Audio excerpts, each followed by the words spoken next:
Hello मेरे प्यारे से दोस्तों, जैसा कि हमने पिछले एपिसोड में देखा था कि लुओ फैंग ने यानची क्लैन के स्पेस लॉक ट्रेजर को एक्टिवेट करके 100 किलोमीटर को पूरी ही तरीके से आइसोलेट कर दिया था, जिसकी वजह से अब पर्पल बेल किंग और उसके दोनों ही साथी इस जगह से टेलीपोर्ट होकर के भाग नहीं सकते थे। वहीं पे लुओ फैंग ने अपने पास से दो ultimate fire God source crystal को भी ऑन कर लेता है और उसे तुरंत ही ब्लास्ट कर देता है, जिसकी वजह से पर्पल बेल किंग के दोनों ही साथी ऑन द स्पॉट मारे जाते हैं, मगर वो वहां पे बच जाता है। तभी हम देखते हैं कि लुओ फैंग ने अपनी स्वॉर्ड के ऊपर फैमू पॉइजन को लगा करके सीधा ही पर्पल बेल किंग के ऊपर अटैक कर दिया था, की वजह से पर्पल बेल किंग खुद को बचा तो नहीं पाता है, मगर वो सभी लोगों को बता देता है कि इस ह्यूमन यांग के पास असल में यांची कॉन्टिनेंट का सीक्रेट ट्रेजर मौजूद है। ये मैसेज उसने मरने से पहले सभी लोगों को पहुंचा दिया था। मेरे प्यारे दोस्तों, इस एपिसोड को स्टार्ट करने से पहले मैं अपने प्यारे व्यूवर्स से कहना चाहता हूं कि प्लीज मेरे प्यारे दोस्तों चैनल को लाइक शेयर सब्सक्राइब करके, और अगर ये वीडियो अच्छी लगी हो तो प्लीज़ अपने दोस्तों के साथ ज़रूर शेयर करें। इस वीडियो पर रीच बहुत कम आ रही है, मुझे आप लोगों की सपोर्ट की बहुत ही ज़्यादा ज़रूरत है। प्लीज़ कमेंट बॉक्स में अपना ढेर सारा प्यार ज़रूर दिखाएं, प्लीज़ कमेंट करें और हमें सपोर्ट करें। इसलिए अगर मेरे प्यारे दोस्तों आप लोग यहाँ पे सपोर्ट नहीं करेंगे हमें, तो हमारी वीडियो की रीच गिर जाएगी, जिसकी वजह से मेरा चैनल ग्रो नहीं कर पाएगा। प्लीज़ मेरे प्यारे दोस्तों हमारी मदद करें। अब बिना देर के इस एपिसोड को हम स्टार्ट करते हैं। इस एपिसोड के स्टार्टिंग में पर्पल बेल किंग का मैसेज उसके साथियों को मिल चुका था, जो कि असल में एलियन नाइट्स इमॉर्टल्स होते हैं, जहां पे उन लोगों को ये पता चल चुका था कि जो यांची कॉन्टिनेंट का सीक्रेट ट्रेजर है वो असल में ह्यूमन कल्टीवेटर यांग के हाथ में लग चुका है। वहीं पे उनको ये भी पता चल चुका था कि पर्पल बेल किंग अब इस दुनिया में नहीं रहा, क्योंकि यांग ने उसे वहां पे मार दिया है। ये बात सुनकर के सारे ही नाइट्स कहते हैं कि क्या हमें चल के उस यांग का शिकार करना चाहिए, मगर तभी उनमें से कुछ इमॉर्टल्स नाइट कहते हैं कि बिल्कुल हमें करना चाहिए, हम लोग गिनती में ज़्यादा हैं, इसलिए हम बड़े ही आराम से उसे मार सकते हैं, हम उसे अब अपने हाथ से निकलने नहीं देंगे। साथ में वो सारे ही कल्टीवेटर्स अब अलग अलग डायरेक्शन में खुद को टेलीपोर्ट करते हैं। अगर वहां पे किसी भी तरीके की क्रिटिकल सिचुएशन होती है तो वो लोग टेलीपोर्टेशन एरे का इस्तेमाल करके वहां से भाग सकें और यांग उन लोगों का पीछा करके उनके ट्राइब का पता ना लगा सके। वहीं पे सीन शिफ्ट होता और हमें लुओ फैंग को दिखाया जाता है, जो कि अपने स्वॉर्ड के ऊपर खड़ा होता है और उसके स्वॉर्ड के नीचे पर्पल बेल किंग। जैसे ही लुओ फैंग ये देखता है कि पर्पल बेल किंग मारा जा चुका है, लुओ फैंग अपने सुवु विंग्स को पूरी ही तरीके से एक्टिवेट करता है, और जैसे ही वो अपने सुवु विंग्स की फुल पावर को एक्टिवेट करता है, लुओ फैंग बहुत ही तेजी से आसमान को चीरते हुए बादलों की तरफ निकल जाता है, और वो अपनी स्वॉर्ड को भी लेके निकल चुका था। इस जगह से लुओ फैंग जैसे ही गया था, ब्लड बीस्ट किंग तुरंत ही वहां पे अपीयर होता है। ये बंदा अभी तक जिंदा था। वो कहता है कि मेरी इमॉर्टल डिवाइन बॉडी लगभग 42% तक तबाह हो चुकी है, अब मुझे इसे रिकवर करने में ना जाने कितने साल लगेंगे। ये कहते हुए वो वहां पे चिल्लाते हुए यांग के ऊपर अपना गुस्सा निकाल रहा होता है। तभी हम वहां पे हैवी एरो किंग को भी देखते हैं, जो कि वो भी जिंदा बच चुका था। वो कहता है कि ब्लड बीस्ट किंग, यहाँ पे मेरी इमॉर्टल डिवाइन बॉडी लगभग 59% तक डिस्ट्रॉय हो चुकी है, और साथ में मेरी बैटल स्ट्रेंथ सिर्फ अब 10% ही बची हुई है, और मुझे यहाँ पे चक्कर आ रहा है क्योंकि मैं बहुत ज़्यादा थक चुका हूँ। ये कहने के साथ उसकी पूरी ही बॉडी वहाँ पे वाइब्रेट कर रही होती है, जहाँ पे हैवी एरो किंग कहता है कि अगर मैं यहाँ पे गलती से भी सो गया तो मैं पक्का डीप स्लीप में चला जाऊँगा, मुझे जगते रहना है। अगर यहाँ पे इन दोनों के ही ऑरा को लुओ फैंग सेंस कर चुका था। वो मुस्कुराते हुए कहता है कि अभी मेरा काम ख़त्म नहीं हुआ है। ये कहने के साथ लुओ फैंग ने अपनी डायरेक्शन को बदल दिया था, और जब वो दोनों ही कल्टीवेटर लुओ फैंग को अपनी तरफ आता हुआ देखते हैं, उनके शक्ल पे 12 बज चुका था। वो दोनों ही बहुत ही तेज़ी से लुओ फैंग से बच के भागने लगते हैं। तभी वहाँ पे ब्लड बीस्ट किंग कहता है कि हैवी एरो किंग, अगर हम दोनों ही एक साथ भागेंगे तो पक्का ये हमें हंट कर लेगा, इसलिए हमें अलग अलग डायरेक्शन में भागना चाहिए। जिसकी भी किस्मत में मौत लिखी होगी वो मारा जाएगा, जिसकी किस्मत में जिंदा रहना लिखा होगा वो बच जाएगा, क्योंकि ये एक टाइम में हम दोनों को हंट नहीं कर सकता है, इसलिए वो दोनों ही अलग डायरेक्शन में चले जाते हैं। तभी लुओ फैंग कहता है कि बच्चों, फिर तुम लोग अपने पापा से कब तक बच के भागोगे। ये कहने के साथ लुओ फैंग एक इविल स्माइल करता है और अपने थंडर क्लोन्स को समन करता है, जहां पे लुओ फैंग ने अपने थंडर क्लोन को ब्लड बीस्ट किंग की तरफ लगा दिया था और खुद लुओ फैंग पीछा करने लगता है हैवी एरो किंग का। वहीं पे हम देखते हैं कि इस लोकेशन पे अब ढेर सारे एलियन नाइट्स आ चुके थे, जो कि असल में कई हजार होते हैं, जो कि आकर के लुओ फैंग के इस 100 किलोमीटर स्पेस लॉक को चारों ही तरफ से घेर चुके थे। तभी वो सारे ही नाइट जमीन पे जब उस दृश्य को देखते हैं जिस जगह पे लुओ फैंग ने तबाही मचाई थी, उसे देख के वो लोग एकदम घबराते हुए कहते हैं कि क्या इस तबाही को सिर्फ एक बंदे ने अकेले ही मचाई है? आखिर वो बंदा कितना ज़्यादा पावरफुल है, कहीं हमने गलती तो नहीं कर दी? ये कहने के साथ वो सब के सब वहाँ कांपने लगते हैं, मगर तभी उन लोगों को हैवी एरो किंग और ब्लड बीस्ट किंग नजर आते हैं और उन दोनों को ही देख करके सब कहते हैं कि अरे ये दोनों तो हमारे ही ग्रुप से बिलोंग करते हैं, मगर ये लोग इतने दहशत में किससे बच करके भाग रहे हैं और इनके चेहरे पे तो मुझे साफ साफ मौत का खौफ नजर आ रहा है।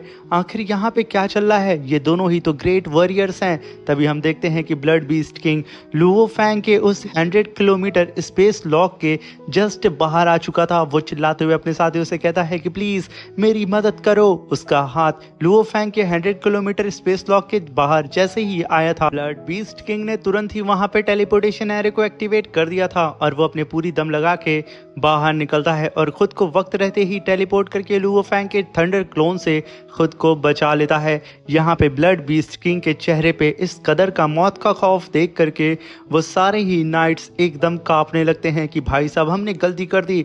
वहीं पे हैवी एरो किंग के पीछे लुओ फैंग पर्सनली पड़ा था, जहाँ पे हैवी एरो किंग चिल्लाते हुए कहता है कि ह्यूमन, तुम यहाँ पे मुझे मजबूर कर रहे हो कि मैं यहाँ पे तुम्हें मसल करके रख दूं, अब चाहे भले ही मैं मर क्यों ना जाऊं, मैं तुझे नहीं छोड़ूंगा।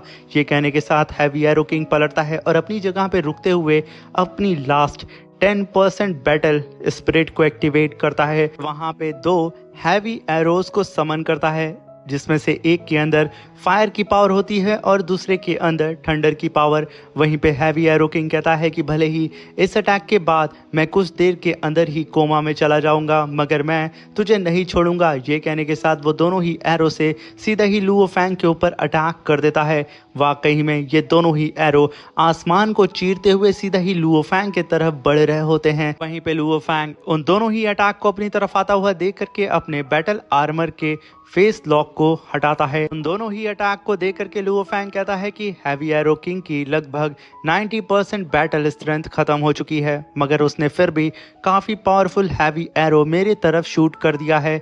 यकीनन इससे डील करने में अब मुझे मजा आने वाला है। ये कहने के साथ लुओ फैंग सबसे पहले उस फायर एरो से जाके भिड़ जाता है, क्योंकि वो फायर एरो बहुत ही तेजी से लुओ फैंग की तरफ आ रहा था। और तभी हम देखते हैं कि लुओ फैंग और फायर एरो वो दोनों ही एक दूसरे के सामने आ चुके थे। लुओ फैंग तुरंत ही उस एरो को अपने हाथ से रोकने की कोशिश करता है और उसकी स्पीड को वहां पे स्लो करता है। जैसे ही लुओ फैंग उसकी स्पीड को स्लो करता है, लुओ फैंग उठा करके उस एरो को सीधा जमीन पे दे मारता है। जैसे ही वो एरो जमीन पे जा करके टकराते हैं, वहां पे इतना खतरनाक ब्लास्ट होता है कि वो प्लैनेट पूरी तरीके से छितर बितर हो चुका था। जहां पे हम स्पेस से देखते हैं कि उस प्लैनेट के अंदर से उसके टुकड़े स्पेस की तरफ के जा रहे होते हैं और वहीं पे वो अब थंडर एरो सीधा ही लुओ फैंग की तरफ बढ़ने लगता है। लुओ फैंग उसे अपनी तरफ आता हुआ देख करके अपनी स्वॉर्ड को समन करता है। सीधा ही उस एरो को देख करके कहता है कि अब वक्त आ चुका है मेरी नई टेक्निक को यहाँ पे आजमाने का। ये कहने के साथ लुओ फैंग ने अपने सूवू विंग्स को गोल गोल घुमाना शुरू कर दिया था और वहां पे काफी powerful Galaxy hanging in the haven technique को समन करता है। यहाँ पे हम देखते हैं कि लुओ फैंग ने अपनी स्वॉर्ड के अंदर काफी भारी मात्रा में स्पिरिचुअल एनर्जी को गैदर कर लिया था और वो सीधा ही काफी पावरफुल स्लैश अटैक सीधा उस थंडर एरो की तरफ कर देता है। लुओ फैंग का ये अटैक सिर्फ एक नॉर्मल अटैक लग रहा होता है, मगर धीरे धीरे करके वो अटैक बहुत विशाल होता है और सीधा ही जाकर के उस थंडर एरो से हिट करता है। पल भर में लुओ फैंग के स्लैश अटैक ने उस थंडर एरो को डिस्ट्रॉय करके रख दिया था और उस एरो को डिस्ट्रॉय करने के साथ में वो पूरे आसमान में अपना एक अलग सा ही रास्ता क्रिएट करते हुए सीधा ही उस हैवी एरो किंग की तरफ बढ़ रहा होता है। वहीं पे हैवी एरो किंग अपनी बची खुची स्पिरिचुअल पावर को गैदर करके काफी पावरफुल फिर से एक और एरो अटैक समन करता है और सीधा ही लुओ फैंग के स्लैश अटैक पे कर देता है, मगर ये स्लैश अटैक लुओ फैंग का सीधे ही उस एरो को पल भर में चुटकी बजाते गायब करते हुए सीधे ही जाकर के हिट करता है हैवी एरो किंग को, जहां पे हैवी एरो किंग पूरी ही तरीके से एक से ही स्पिरिचुअल वर्ल्ड के अंदर जा चुका था, जहां पे वो पूरी तरीके से फ्रीज हो चुका था और वो बहुत ही तेजी से सीधा स्पेस की ओर जा रहा होता है। अगर वहीं पे हम लुओ फैंग को देखते हैं जो कि अपने ही स्लैश अटैक को देख रहा होता है, असल में ये कोई स्पिरिचुअल वर्ल्ड नहीं बल्कि लुओ फैंग का स्लैश अटैक होता है। तभी लुओ फैंग अपने स्लैश अटैक के डोमेन के अंदर आ चुका था और वो अपनी स्वॉर्ड को लेकर के सीधा ही काफी पावरफुल स्लैश अटैक सीधा उस हैवी एरो किंग के चेस्ट पे दे मारता है और उसे फाड़ते हुए आगे की तरफ निकल जाता है, जहां पे हैवी एरो किंग फिर से बहुत ही तेजी से आसमान से जमीन की तरफ गिरने लगता है। पे हैवी एरो किंग देखता है कि उसके चेस्ट के ऊपर लुओ फैंग ने पॉइजन स्लैश अटैक कर दिया है, इसलिए वो उस पॉइजन से बचने के लिए खुद की बॉडी को 4 पार्ट में डिवाइड करने लगता है और देखते ही देखते हैवी एरो किंग इसमें सक्सेस भी हो जाता है। मगर Luo Fang heavy arrow king के सामने आ चुका था। हैवी एरो किंग 4 डायरेक्शन में भागता उससे पहले ही लुओ फैंग ने मू यून वाइन को समन करके यहाँ पे हैवी एरो किंग को पकड़ने का आदेश दे देता है, जहाँ पे लुओ फैंग की मू यून वाइन ने चारों ही तरफ से हैवी एरो किंग के चारों ही क्लोन को कैप्चर करके उनको सप्रेस करके एक ही बॉडी के अंदर वापस ला के रख देती है, जहाँ पे हैवी एरो किंग चिल्ला रहा होता है। मगर तभी हम देखते हैं कि मू यून वाइन खुद के ऊपर वही फर्मो पॉइजन को लगाती है और सीधा ही उस पॉइजन को अंदर इंजेक्ट कर देती है हैवी एरो किंग की बॉडी के अंदर, जहाँ पे हैवी एरो किंग चिल्लाता रह जाता है। मगर देखते ही देखते वो एकदम हिलना डुलना बंद कर देता है। ये देख करके मो यून वाइन तुरंत ही वहाँ पे धीरे धीरे करके हैवी एरो किंग को छोड़ने लगती है और देखते ही देखते हैवी एरो किंग स्पेस से सीधा ही प्लैनेट की तरफ गिरते जा रहा होता है। उसे इस तरीके से गिरता हुआ देख करके उसके सारे ही नाइट साथी एकदम घबराते हुए कहते हैं कि क्या इस बंदे यांग ने तो अकेले ही हैवी एरो किंग की बैंड बजा दी, जिसके सामने हम खड़े भी नहीं हो सकते थे। ये कहते हुए वो लोग और भी ज़्यादा डरने लगते हैं। वहीं पे Luo Fang heavy arrow king के सामने आता है और उसे अपनी स्पेस रिंग के अंदर तुरंत रख लेता है। ये देख करके सारे के सारे नाइट्स एलियंस फिर से कहते हैं कि क्या इसने हैवी एरो किंग को अपने स्पेस रिंग में भी रख लिया मार करके, आखिर ये कितना ज़्यादा निर्दयी है। वहीं पे हम देखते हैं कि हैवी एरो किंग सीधा ही लुओ फैंग की स्पेस रिंग के अंदर आकर के धमाक से गिरता है।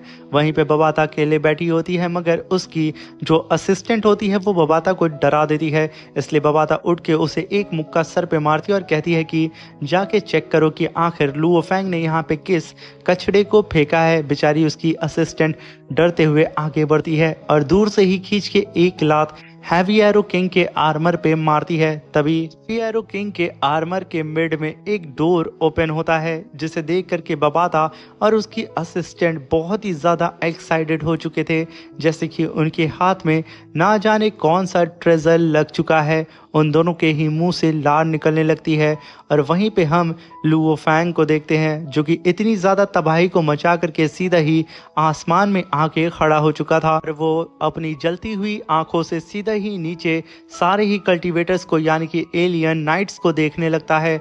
लुओ फैंग का सिर्फ ये गुस्से भरी नज़रों को देख करके सारे आधे से ज़्यादा नाइट्स वहाँ से भाग जाते हैं अपनी जान को बचा करके, मगर तभी कुछ और भी नाइट्स वहाँ पे आए होते हैं लुओ फैंग को हंट करने के लिए। तभी हम देखते हैं कि जो नए नाइट्स आए होते हैं वो सीधे ही लुओ फैंग से कहते हैं कि यांग, हम तुझे जिंदा नहीं छोड़ेंगे आज किसी भी कीमत पे, आज हम अपने साथियों का मौत का बदला लेंगे। ये कहने के साथ वो सब के सब लुओ फैंग के ऊपर अटैक करने के लिए चले जाते हैं। तभी वो सब जो पहले से नाइट एलियंस मौजूद थे वो सब उन लोगों को जाता हुआ देख करके कहते हैं कि क्या ये लोग पागल हो चुके हैं जो कि खुद ही मौत के कुएं में जा रहे हैं। तभी उसका साथी कहता है कि नहीं, ये लोग पागल नहीं हुए हैं, बल्कि ये लोग अभी आए हैं और इन लोगों ने यहाँ पे हैवी एरो किंग और ब्लड बीस्ट किंग को मार खाता हुआ नहीं देखा है, इसीलिए ये लोग इतनी बड़ी नादानी कर रहे हैं इस ह्यूमन कल्टीवेटर के ऊपर अटैक करने की, क्योंकि इन्हें लगता है कि उनके सामने सिर्फ एक ह्यूमन कल्टीवेटर है। मगर उन बेवकूफ़ों को नहीं पता है कि ये एक ह्यूमन कल्टीवेटर अकेले ही पूरी की पूरी ह्यूमन की आर्मी है। वहीं पे लुओ फैंग उन सारे ही कल्टीवेटर्स को अपनी तरफ आता हुआ देख के कहता है कि यहाँ पे मेरे ऊपर अटैक करने के लिए 2 पीक लेवल के नाइट इमॉर्टल्स आ रहे हैं, साथ में 6 हाई लेवल के नाइट्स भी हैं और साथ में 10 बेसिक लेवल के नाइट्स भी हैं। टोटल अगर किया जाए तो सिर्फ 18 नाइट्स मेरे ऊपर अटैक करने के लिए आ रहे हैं और आज मैं इन एलियंस को बताऊंगा कि आखिर इनकी जगह क्या है और इस तरीके से एक किंग ह्यूमन के ऊपर अटैक करने का नतीजा क्या होता है। वहीं पे हम एक रॉक एलियन को देखते हैं जो कि लुओ फैंग के ऐसे बर्ताव को देख करके कहता है कि अगर मैं यहाँ पे खुद खड़े होकर के इस चीज़ को नहीं देखता, इस नज़ारे को नहीं देखता, तो मैं कभी भी बिलीव नहीं करता। वहीं पे सारे के सारे नाइट्स अपनी पावर को फ्यूज करके बिल्कुल एक ब्लैक होल की तरह ब्लैक टोर्नेडो को क्रिएट करते हैं और लुओ फैंग के ऊपर अटैक करने के लिए वो लोग कंबाइन करने लगते हैं अपनी पावर को।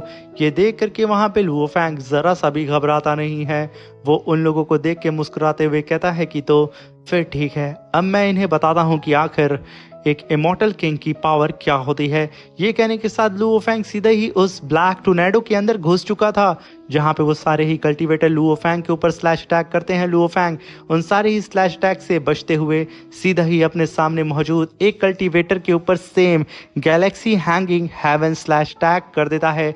एक ही बार में लुओ फैंग ने उस एलियन कल्टीवेटर की धज्जियां उड़ा के उसे इरेज करके रख देता है, जहां पे वो एलियन मरते मरते कहता है कि ये तो पॉइजन था।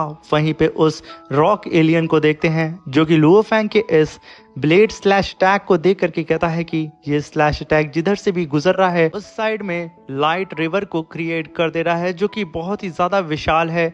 तभी वो रॉक एलियन कहता है कि इसका एक स्लैश अटैक ओशियन और प्लैनेट को 2 भाग में फाड़ करके रख दे रहा है। इनफैक्ट इसके एक स्लैश अटैक में इतनी पावर है कि वो हेवन तक को क्रश करने की एबिलिटी रखता है। आखिर ये कौन सी टेक्निक है।